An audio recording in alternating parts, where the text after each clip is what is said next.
नमस्कार दोस्तों। मैं हूं आपका दोस्त ओमकार और स्वागत करता हूं आपको इस प्यारे से प्लेटफॉर्म ओमकार एजुकेशन में।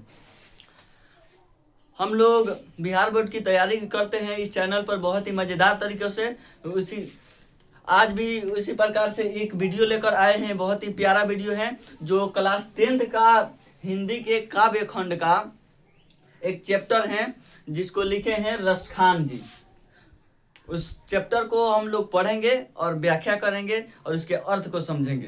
तो वीडियो को शुरू करने से पहले एक प्यारी सी बात कहना चाहूँगा, एक छोटी सी मोटिवेशनल शायरी कि आग लगी है जो सीने में उसे एक दिशा दीजिए। आग लगी है सीने में उसे एक दिशा दीजिए और आप क्या कर सकते हैं ये जमाने को दिखला दीजिए। अब शुरू करते हैं अपने प्यारे से टॉपिक को। तो हमारा चैप्टर है रसखान है। हमारा टॉपिक क्या? तो प्रेम अयनी श्री राधिका। प्रेम अयनी श्री राधिका अर्थात हम लोग इसको पढ़ेंगे और पढ़ करके अर्थ समझेंगे।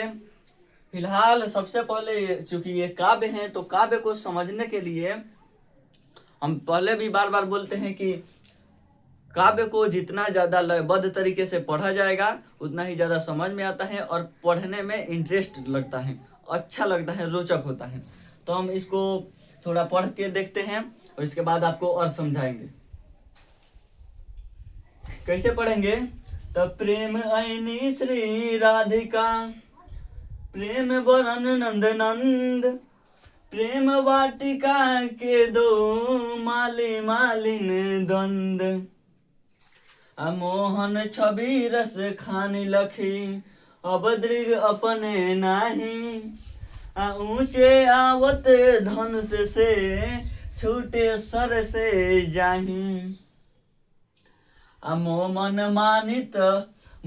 मानिक लय गयो चित चोर नंद नंद, अब बेमन में का करूं परी फेर के फंद। इस प्रकार से लयबद्ध तरीके से पढ़ सकते हैं। आगे प्रीतम नंद किशोर जा दिन ते नैननी लगयो, मन पावन चित चोर पलक ओट नहीं करी सको। अर्थात इस प्रकार से इसका लयबद्ध तरीके से पढ़ सकते हैं। अलग भी आप कोई लय से पढ़ना चाहते हैं तो वैसे भी पढ़ सकते हैं। अब इसका अर्थ हम समझाते हैं। प्रेम अयनी श्री राधिका अर्थात रसखान जी कहते हैं कि राधा श्री राधिका। देखिए अयनी का मतलब पहले आपको बता देते हैं। अयनी का मतलब एक होता है गृह, एक गृह होता है और दूसरा होता है खजाना भी बोल सकते हैं। तो यहाँ पे रसखान जी कह रहे हैं कि राधा रानी जो हैं, अगर राधा रानी प्रेम की स्वरूपा हैं तो हमारे कृष्ण क्या हैं? प्रेम के रूप हैं। रसखान जी कहते हैं कि राधा रानी प्रेम की स्वरूपा हैं और भगवान श्री कृष्ण प्रेम के रूप हैं। वर्ण मतलब होता है, वर्ण मतलब होता है रंग, चाहे रंग या रूप होता है। वर्ण के मतलब रंग या रूप हो जाएगा, स्वरूप। तो क्या होगा पहला लाइन का अर्थ? प्रेम अयनी श्री राधिका, प्रेम वरन नंद नंद, मतलब कि राधा प्रेम की स्वरूपा है और भगवान श्री कृष्ण प्रेम के रूप हैं। अगला लाइन पढ़ते हैं। प्रेम वाटिका के दो मालिन मालिन द्वंद, अर्थात प्रेम के अगर वाटिका हैं, प्रेम के वाटिका हैं तो उस वाटिका के प्यारे से वाटिका के मालिन और मालिन भगवान श्री कृष्ण और राधा जी हैं। रसखान जी कहना चाहते हैं कि अगर कहीं पे प्रेम नामक वाटिका है, प्रेम की वाटिका है, तो उसके माली और मालिन स्वरूपा हैं भगवान श्री कृष्ण और श्री राधिका जी। आगे पढ़ते हैं कि मोहन छवि रस खानी लखै, अब दृग अपने नाही। मतलब रसखान जी कहते हैं कि मोहन छवि लखी और भगवान श्री कृष्ण के छवि, भगवान श्री कृष्ण और श्री राधे की छवि मेरे आंखों में बस गई हैं। अब कहीं भी जहाँ भी देखता हूँ केवल वही नजर आते हैं और जो भी देखना चाहता हूँ केवल उन्हीं को, राधा रानी को और भगवान श्री कृष्ण को साथ में देखना चाहता हूँ। ये भाव है कवि के, कहना चाहते हैं प्रेम रस खान जी। आगे पढ़ते हैं। ऊंचे आवत धनुष से छूटे स्वर से जाहूं। भगवान कह रहे हैं रस खान जी कि मेरे मन में बस चुके हैं श्री कृष्ण, इस प्रकार से ऐसे इतना बढ़िया से बस चुके हैं श्री कृष्ण और राधा कि मैं व्याकुल हूँ और आते हैं उस प्रेम रूपी वाटिका में या मेरे सामने या आते हैं, ये दोनों आते हैं लेकिन आ करके इतना जल्दी चले जाते हैं जैसे धनुष से तीर निकलता हो। यही कवि का भाव है। ऊंचे आवत धनुष से छूटे रस से जाही, आते हैं और आकर जल्द ही इतना जल्दी चले जाते हैं जैसे धनुष से कोई तीर छूटता हो। आगे पढ़ते हैं कि मोहन मन मानिक ले गयो चित चोर नंद नंद।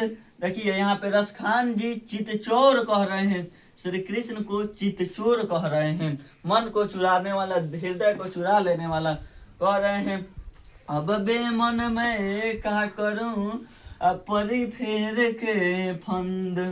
मतलब कि कृष्ण मेरे मन को, मेरे हृदय को चुरा ले गए हैं, मेरे हृदय को चोरी करके ले गए हैं। अब मैं बिना मन के हो गया हूँ, बिना मन के मैं क्या करूँगा। अब मेरा मन नहीं लग रहा है क्योंकि मेरे मन को भगवान श्री कृष्ण चुरा ले गए हैं और मैं फेर में फंस गया हूँ, इनके प्रेम के फेर में, इनके प्रेम के जाल रूपी फेर में मैं फंस चुका हूँ, अर्थात भगवान श्री कृष्ण के फेर में फंस चुका हूँ। क्या कह रहे हैं कि मोह मन मानिक लग गयो चित चोर नंद के नंद, अर्थात भगवान श्री कृष्ण मेरे मन को चुरा ले गए हैं, मेरे हृदय को चुरा ले गए हैं। अब मैं बिना मन के हो गया हूँ, बेमन हो गया हूँ, बिना मन के मैं क्या करूँगा। अब मैं इनके प्रेम के जाल में फंस चुका हूँ। इतना तक अगर आपको समझ में आ रहा होगा तो एक बार लाइक कर दीजिएगा वीडियो को और दोस्तों के साथ अपने शेयर कर दीजिएगा। आगे पढ़ते हैं। कितना बढ़िया रस खान जी प्रेम का बखान कर रहे हैं भगवान श्री कृष्ण की। आगे हैं। प्रीतम नंद किशोर जा दिन ते नंद नैन लागो मन पावन चिते चोर पलक ओट नहीं करी सको। अर्थात भगवान श्री कृष्ण और श्री राधिका मेरे मन में इस प्रकार बस चुके हैं, मेरे हृदय में, मेरे आंखों में इस प्रकार बस चुके हैं कि इनके बिना कुछ अच्छा नहीं लग रहा है मुझे, और इनको देखे बिना मेरी एक पलक भी नहीं झपक रही है। लिखे हैं पलक ओट नहीं करी सको, अर्थात इनको देखे बिना जहाँ भी देखता हूँ यही नजर आते हैं, बिना इनके देखे मेरे एक पलक भी नहीं झपकती हैं। तो इसी के साथ पहला पद समाप्त होता है दोस्तों। अब हम लोग बढ़ते हैं अगले पद की ओर, अर्थात दूसरे पद की ओर। तो अब बढ़ते हैं तो दोस्तों अब देखते हैं दूसरे काव्य को। दूसरे काव्य क्या है कि या लकुटी अरु कमरिया पर राजती हूँ पुरताजी डराओ आठहु सिद्धि नवनिधि को सुख नंद की गाय चराई बिसारो रस खानी कबो इन अखियन सो ब्रज के बन भाग तड़ाग निहारो कोटि करो रो कल धौत के धाम करील के कुंजन ऊपर बारो। अर्थात क्या मतलब है इसका।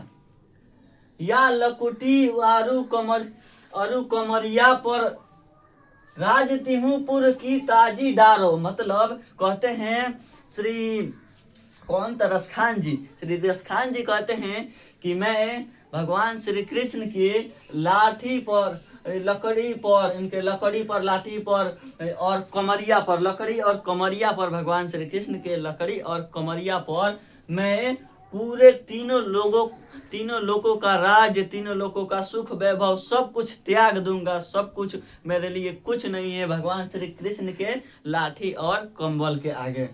एक बार फिर बता देते हैं कि इनका क्या कहना है पहला लाइन का। तो कह रहे हैं कि भगवान श्री कृष्ण के लाठी और कमलिया पर, कंबल पर मैं संसार के तीनों लोगों का सुख त्याग सकता हूँ, तीनों लोगों का राज्य त्याग सकता हूँ, तीनों लोग का सुख वैभव राज्य मेरे लिए कुछ भी नहीं है भगवान श्री कृष्ण के लाठी और कमरिया के आगे, कंबल के आगे। आगे देखते हैं। आठहु सिद्धि नौ निधि को असुख नंद की गाय चराई बिसारो। मतलब कि आठों सिद्धि और नौ निधि को सुख को नंद की गाय चराई बिसारो।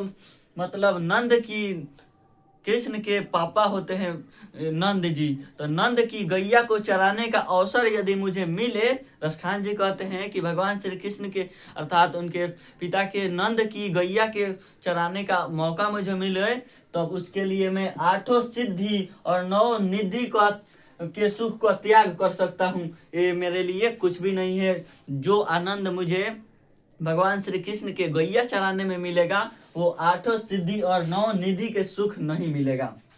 अगर दूसरा आपको समझ में आ गया होगा तो अब आगे देखते हैं अगला। कि रस खानी कबो इन अखियन सो, ब्रज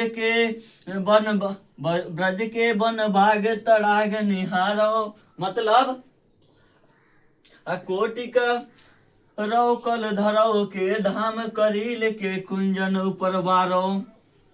अर्थात कहते हैं रसखान जी वर्णन करते हैं भगवान श्री कृष्ण की निवास स्थान के ब्रज के बारे में कि क्या कहते हैं कि जब मैं देखा हूं भगवान श्री कृष्ण के ब्रज के तालाब को,